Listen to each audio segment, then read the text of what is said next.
Assalamualaikum warahmatullahi wabarakatuh. Selamat jumpa dengan saya.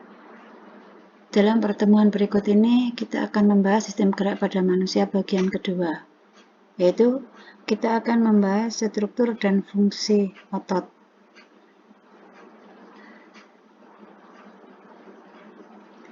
Struktur dan fungsi otot yang akan kita bahas macam-macam otot, mekanisme kontraksi otot, sistem gerak otot dan jenis-jenis gerak, kemudian gangguan dan kelainan pada otot. Kita bahas yang pertama, macam-macam otot. Macam-macam otot, otot lurik, bentuk selnya silindris, memanjang dan mempunyai banyak inti sel yang terletak di tepi sel, warnanya gelap, terang, yang berselang-seling, bekerja di bawah kesadaran, kontraksinya cepat dan mudah lelah, sifatnya melekat pada rangka. Ini adalah gambar dari otot lurik. Otot polos, bentuknya menggelendong, kedua ujungnya meruncing dan bagian tengahnya menggelembung. Kemudian di dalam sel terdapat satu inti sel yang terletak di tengah, bekerja di luar kesadaran, kontraksinya lambat dan tidak mudah lelah. Terdapat pada organ dalam, misalnya usus dan lambung. Nih gambarnya ya. Kemudian otot jantung berwarna gelap, ada terang, ada gelap, ada terang seperti otot lurik, tetapi memiliki satu atau dua inti sel yang terletak di tengah. Ini inti ya. Ini adalah inti sel, letaknya di tengah. Nah, kalau otot polos di pinggir, kalau otot lurik, inti selnya terletak di tepi sel. Kemudian bekerja di luar kesadaran. Artinya di luar kesadaran tanpa kita pengaruhi, mereka akan tetap bekerja. Memiliki percabangan yang disebut anastomosis, kontraksinya teratur dan tidak mudah lelah. Terdapat di jantung. Kemudian memiliki diskus interkalis. Nah, ini bagian diskus interkalis, bagian yang gelap dan bagian yang terang. Inilah 3 macam otot yang perlu kalian pahami. Kemudian kita lanjut ke mekanisme kontraksi otot. Otot memiliki kemampuan berkontraksi, memendek dan menebal, dan berelaksasi.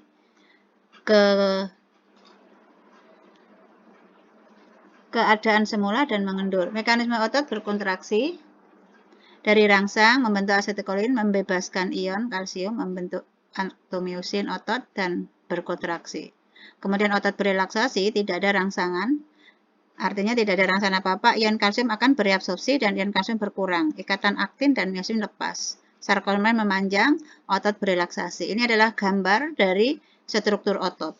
Struktur otot terdiri dari bagian-bagian, yaitu ada pita I, pita A, garis Z. Kemudian ada miofibril dan ada sarkomer. Aktin dan miosin, ini adalah aktin, ini miosin. Ini adalah garis Z-nya. Ini yang kita sebut zona H. Ini adalah pita I, pita A, pita I. Dan ini adalah zona A. Apa itu pita A dan pita I serta zona H?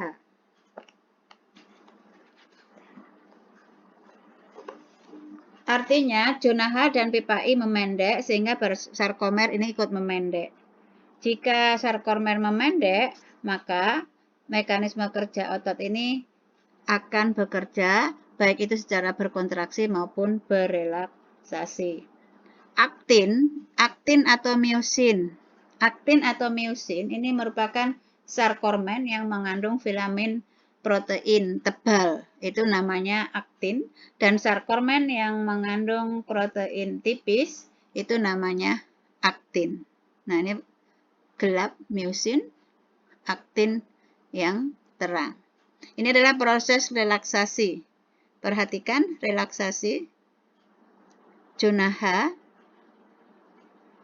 Saat relaksasi, maka otot akan, perhatikan saat berelaksasi, rangsangan, tidak ada rangsangan ya, tidak ada rangsangan, akibatnya ion kalsium tereabsorpsi dan ion kalsium berkurang. Ikatan aktin dan miosin lepas, sarkomernya memanjang, otot berelaksasi ini.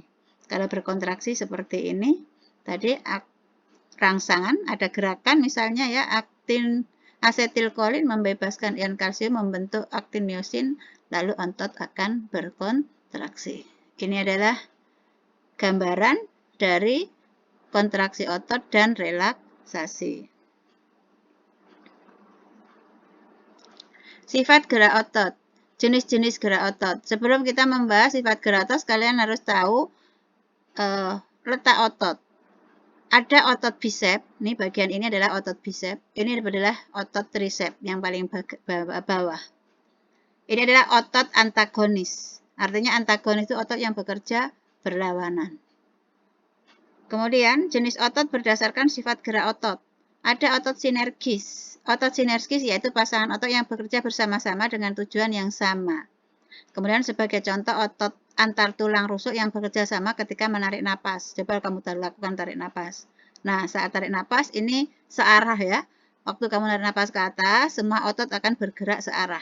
Kemudian kamu turunkan, itu juga akan bergerak searah. Artinya itu sinergis. Otot antagonis, otot yang bekerjanya berlawanan, yaitu pasangan otot yang kerjanya berlawanan. Sebagai contoh, otot bisep dan otot trisep. Nih, otot bisepnya dan otot trisepnya. Jenis-jenis gerak-gerak antagonis antara lain ada abduksi, adduksi, pasangannya abduksi dan adduksi. Contohnya, saat lengan kita tarik ke atas, nah ini membuka ya.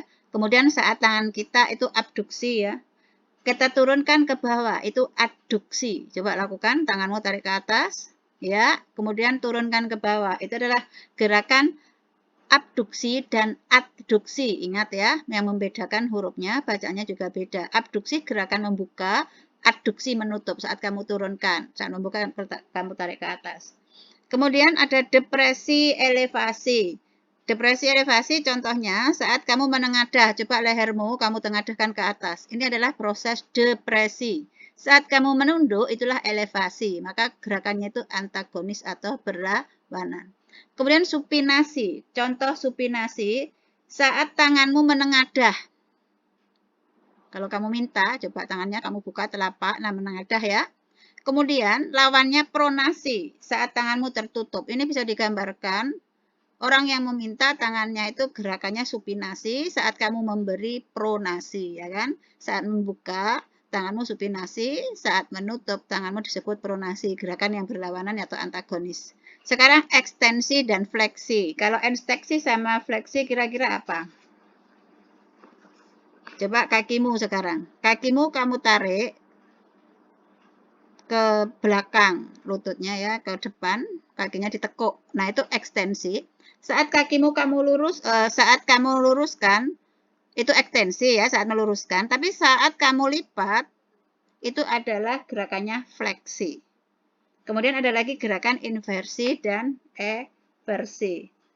Nah, itu tadi contoh-contoh gerakan yang bersifat antagonis. Silahkan dipraktekkan sendiri ya dan dipelajari. Gangguan dan kelainan pada otot.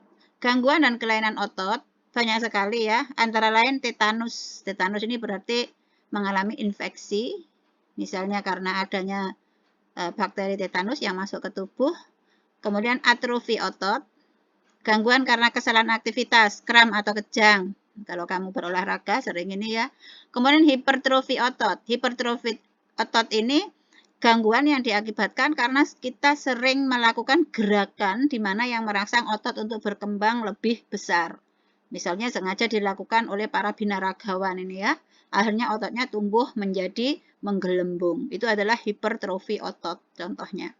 Kaku leher, stiff, misalnya salah tidur ya, salah posisi tidur, akhirnya kaku leher atau stiff karena bantalnya ketinggian atau bahkan posisi kepala yang tidak pas dengan tubuh, itu kaku leher, stiff.